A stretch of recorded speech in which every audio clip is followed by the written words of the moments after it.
जय हिंद साथियों। स्वागत है एक बार फिर से आपके अपने यूट्यूब चैनल पर जिसका नाम है मैथ्स बाय अभिषेक। कैसे हैं आप लोग? उम्मीद करता हूं अच्छे होंगे। चलिए आगे बढ़ते हैं। जैसे कि आप सभी को पता है एसएससी जेडी की नई वैकेंसी आ चुकी हैं और अब मेरे सभी साथी तैयारी में जुट चुके हैं। आप सभी को पता भी है कि सरकार ने इस बार 3 साल का एज रिलैक्सेशन दिया है, यानी कि वे सभी मेरे मित्र जिनकी अभी उम्र 18 साल से 26 साल के बीच में है। 26 फिक्स नहीं, कुछ ज्यादा भी हो सकते हैं, मतलब 26 से कम वाले जितने भी छात्र हैं वे सभी एसएससी जेडी की इस परीक्षा में भाग ले सकते हैं। अभी भी फॉर्म डल रहे हैं, कुछ ही दिन बाकी हैं, लेकिन पढ़ाई सभी ने शुरू कर दी होगी, मुझे उम्मीद है। चलिए हम भी उसी पढ़ाई में आगे बढ़ते हुए एसएससी जेडी के कोशिश करेंगे कि रोज ज्यादा से ज्यादा अलग अलग मॉडल पेपरों को हल कर सकें। मैथ्स में जैसे कि आप सभी को पता है 20 प्रश्न आएंगे जो प्रत्येक 2 नंबर के हैं। प्रत्येक पर 2 नंबर यानी कि कुल 40 नंबर मैथ्स की हमें अहम भूमिका निभाएगी। हम रोज को आप सभी के सामने रूबरू होंगे और कोशिश करेंगे ज्यादा से ज्यादा अलग अलग तरीके के नए नए सवालों को हल करने की। कैसे कठिन से कठिन सवालों को हम कम से कम समय में बनाकर अलग अलग वैरायटी के मॉडल पेपरों को हल करेंगे। उसी क्रम को आगे बढ़ाते हुए देखते हैं अपना ये सवाल। सवाल है कि यदि संख्या 48 यानी कि यह एक पूरी संख्या है जो 9 से पूर्णतः विभाजित है। आपको याद होगा, हमने पढ़ा भी है 9 से विभाजिता का नियम।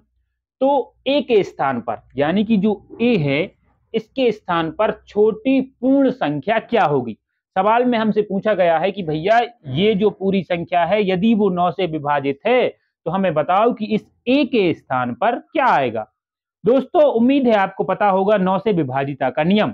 जैसा कि हमें पता है कि कोई भी संख्या 9 से पूर्णतः विभाजित तब होगी जब उसके योग में 9 से भाग चला जाए। 9 तो चलिए देखते हैं और उनको जोड़ते हैं और पता करते हैं कि ए का मान कैसे होगा और इस सवाल को हम कैसे बनाएंगे। एक तरीका और है, हमें पता है कि हर 9 के बाद अगर संख्याओं का योग 9 आ रहा है तो पूरी तरह से विभाजित हो जाएगी। इसका मतलब है कि 9 के बाद हम उसे छोड़ भी सकते हैं, शेषफल वही तो आएगा। जैसे कि 8 और 1 9, इसमें पूरी तरह से भाग चला जाएगा। जैसे ये देखेंगे 6 और 3 9, इसमें भी 9 से पूरी तरह भाग चला जाएगा। अब बचा कितना? बचा सिर्फ 7 और 4। 7 और 4 दोस्तों हो जाएगा हमारा 11। 11 भी है और साथ में है ए। 11 भी है और साथ में है ए। इस 11 प्लस ए में भी 9 से पूरी तरह भाग जाएगा। दोस्तों ये कब संभव है? ये तभी संभव है कि जब 9 में हम 7 जोड़ दें, 9 में हम 8 जोड़ दें, क्योंकि ये हो जाएगा 11 में कितने जोड़ दें कि 9 से विभाजित हो जाए। स्वाभाविक है तभी होगा जब ये योग हो जाए इनका 18। योग 18 होने के लिए स्वाभाविक है 7 जोड़ना पड़ेगा, तभी तो योग कितना होगा 18। उम्मीद है आप समझ पा रहे होंगे। हमें पता है कि 9 से विभाजिता का नियम भैया हमसे ये कहता है कि पूरी संख्याओं में 9 से भाग चला जाए। संख्याओं के योग में 9 से भाग चला जाए तो पूरी संख्या में भी 9 से भाग जाएगा। हमने 9 9 की जोड़ी बना ली, 8 और 1 9, 6 और 3 9, इनको जोड़ा 7 4 हो गया 11। 11 भी है और साथ में ए भी है। इसमें हमें भाग लगाना है 9 से। तो 9 से कब संभव है? 11 से अधिक है, ये बात तो पक्की है, क्योंकि बीच में हम ऋण की संख्या तो लिख नहीं सकते। तो 11 से अधिक कितनी? 12 में जाता है? नहीं, 13 में, 14 में, 15, 16, 17, सिर्फ 18 में जाता है। यानी कि इन दोनों को जोड़ने पर 18 आए तो ये ए का मान आ जाएगा 7। न्यूनतम मान हमसे पूछा गया है 7, यानी कि इस सवाल का जो आंसर है ए का मान आ जाएगा 7, ऑप्शन नंबर सेकंड। उम्मीद है इस सब प्रकार के सवालों को आप समझ पा रहे होंगे। चलिए बढ़ते हैं अपने अगले सवाल की ओर। सीआईएसआई से संबंधित सवाल है।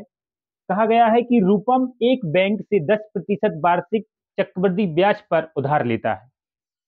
कितने समय बाद चक्रवृद्धि ब्याज मूलधन का 21% हो जाएगा? चक्रवृद्धि ब्याज मूलधन का 21% हो जाएगा। बहुत ही अच्छा सवाल है। चलिए देखते हैं कैसे बनाएंगे। कई तरीके हैं, हमें वह तरीका अपनाना है जिसमें हमारा समय कम से कम लगे।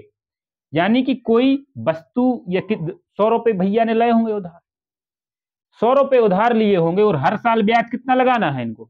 10%। तो स्वाभाविक है जैसे ही पिछले अगले साल की बात होगी तो 100 रुपए तो मिलेंगे ही और साथ में 10% का ब्याज मिलेगा। तो 100 का 10% हमें पता है 10 ही होगा, यानी कितने रुपए होगा? 110 रुपए। अब अगली साल फिर से हमें इस पर 10% मिलेंगे। यही तो होता है ना चक्रवृद्धि ब्याज, ब्याज पर भी ब्याज। इसका हमें फिर 10% मिलेगा, अगले साल फिर इसका 10% मिलेगा। तो 10% इसका कितना हो जाएगा? 11। तो इसमें 11 और जोड़ देंगे तो कितना हो जाएगा? 121। 100 रुपए लिए थे, बढ़कर 121 हो गए, यानी ब्याज कितना हो गया? 21। और यही तो पूछा गया है। कितने साल में हुआ है ये? पहले साल में और दूसरे साल में। दूसरे साल में हो गया 121। बस यही तो पूछा गया था, यानी 2 वर्ष में ब्याज 21% बढ़ जाएगा। ये ट्री मेथड के अंतर्गत है। कई सारी मेथड हैं CISI की बनाने के लिए। आगे हम उन सवालों को और देखते हैं। उम्मीद है आपको यह सवाल समझ में आ गया होगा। चलिए बढ़ते हैं अपने अगले सवाल की ओर। दोस्तों बढ़ते हैं अपने एक नए और बिल्कुल शानदार फ्रेश सवाल की ओर।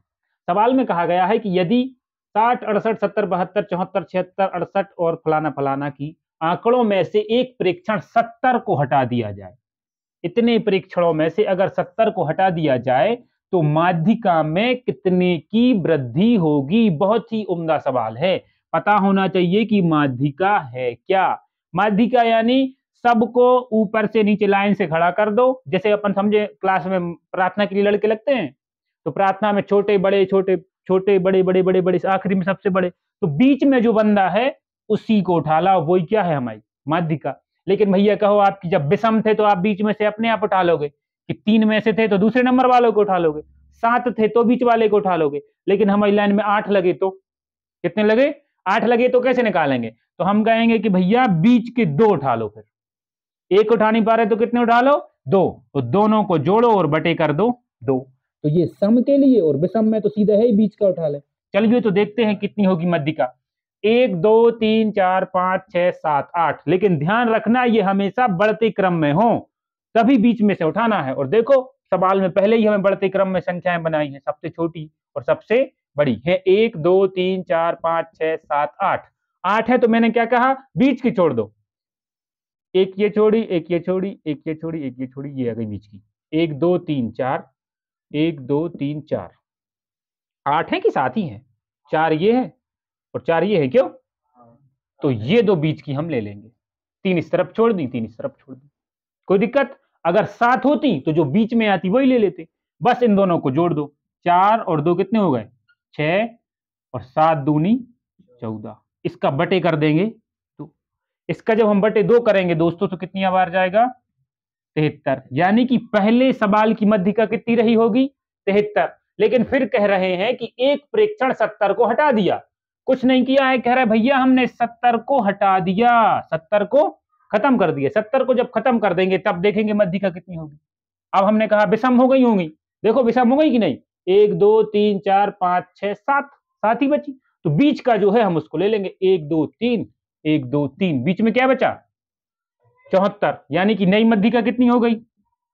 74। पहले कितनी थी? अब कितनी हो गई? क्या पूछ रहा है? माध्यिका में कितनी वृद्धि होगी? तो अब तो जिसकी आंखें भी नहीं होगी वो ही बता देगा कि भैया पहले थी 73, अब बढ़ के हो गई 74। यानी कि माध्यिका बढ़ के कितनी हो गई? 1। तो जिसका जो आंसर आ जाएगा वो आ जाएगा 1 की वृद्धि। 1 इज द करेक्ट आंसर।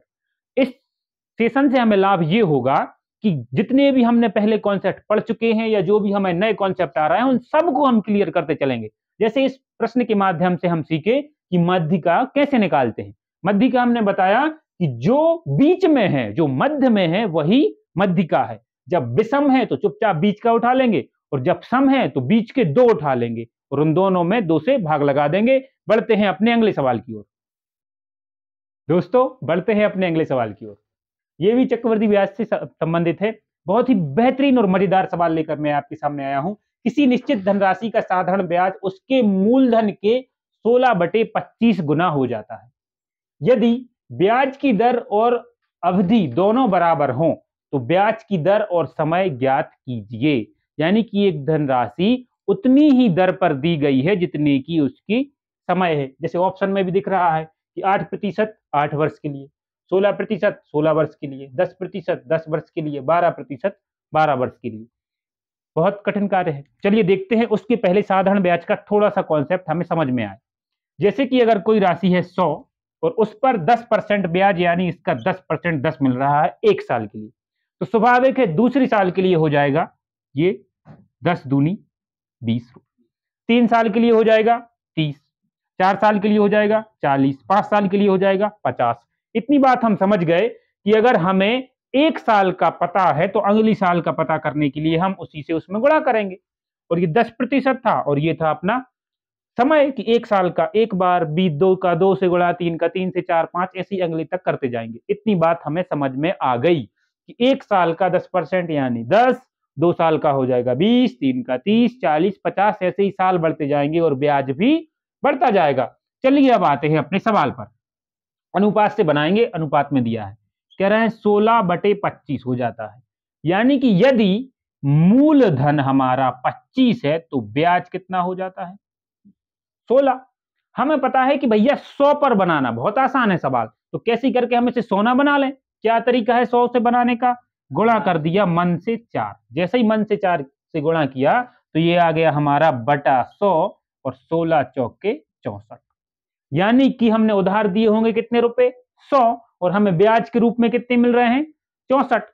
100 रुपए का, क्योंकि प्रतिशत निकालना बहुत आसान है, तो 100 रुपए में हमें मिल रहे हैं ब्याज के 64। लेकिन ध्यान रखना जितने प्रतिशत की दर है उतने ही समय के लिए है, जितने समय की दर और उतने ही समय के का ब्याज है ये, और यही किसके बराबर है 64 के।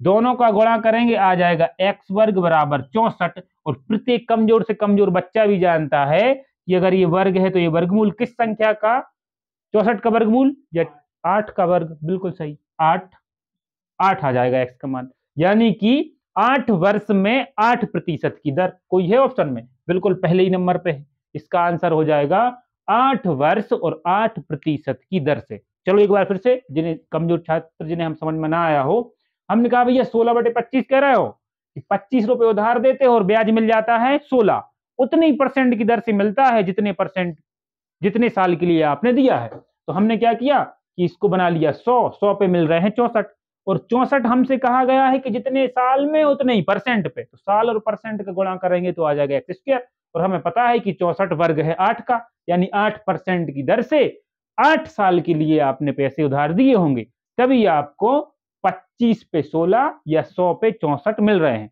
उम्मीद है ये सवाल आपको समझ में आ गया होगा। बढ़ते हैं अपने अगले सवाल की ओर। दोस्तों बढ़ते हैं अपने अगले सवाल की ओर।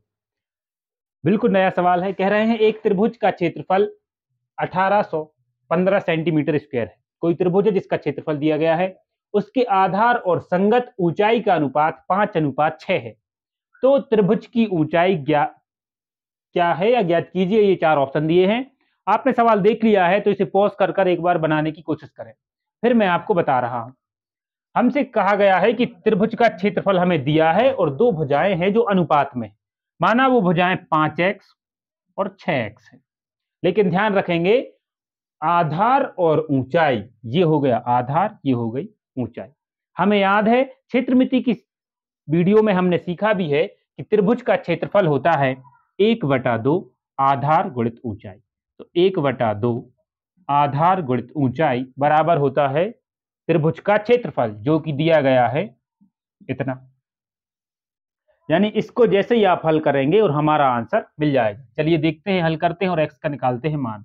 ये 2 से कट जाएगा 3 बार, ये आ जाएगा 5 3 15, x का x में गुणा करेंगे आ जाएगा x वर्ग बराबर इतना। ठीक, कोई दिक्कत? ये तो हुई बात बेसिक, 742 होता है, कोई बात नहीं। चलो x का मान निकालते हैं। x स्क्वायर का मान निकालना है तो ये जो 15 ऊपर गुणा कर रहे हैं नीचे करेंगे भाग। हो सकता है 15 से पूरे ही कट जाए तो बहुत ही अच्छी बात है, कट तो जाना चाहिए। 15 कम 15 बचेगा 3 तारा 1, 15 दूनी 30 और बचा 5, हो गए 15 कम 15 यानी 121। x वर्ग बराबर आ गया 121, और हमें पता है 121 का वर्ग है 11 का, तो x बराबर आ जाएगा 11। पूछा क्या गया है ऊंचाई, ऊंचाई पूछी गई है तो 6 से गुणा कर देंगे x का, यानी कि 11 × 66। बहुत बढ़िया। और अगर हमसे पूछा जाता आधार तो 11 में 5 से गुणा कर देते और इसी सवाल का आंसर अगर ऊंचाई पूछती तो 5 आ जाता। दोनों ऑप्शन में है, लेकिन ध्यान रखेंगे पूछा क्या गया है। पूछी गई है ऊंचाई, तो ऊंचाई है, हमें पता है कि x का मान आया 11 और ऊंचाई 6। ये देखो 6x बनाई थी तो x में गुणा करेंगे आ जाएगा 66। उम्मीद है आपको ये सवाल समझ में आए होंगे, और जिन्हें भी नहीं समझ में आए वो एक बार फिर से इन सवालों को लगाएं, क्योंकि हम ऐसे सवालों को लेकर आप सभी के सामने आ रहे हैं जो आपकी तैयारी में बहुत ज्यादा नींव साबित होंगे। यहाँ सिर्फ एक सवाल नहीं पढ़ रहे हैं हम यहाँ एक पूरा कॉन्सेप्ट कम से कम समय में बनाने की कोशिश कर रहे हैं।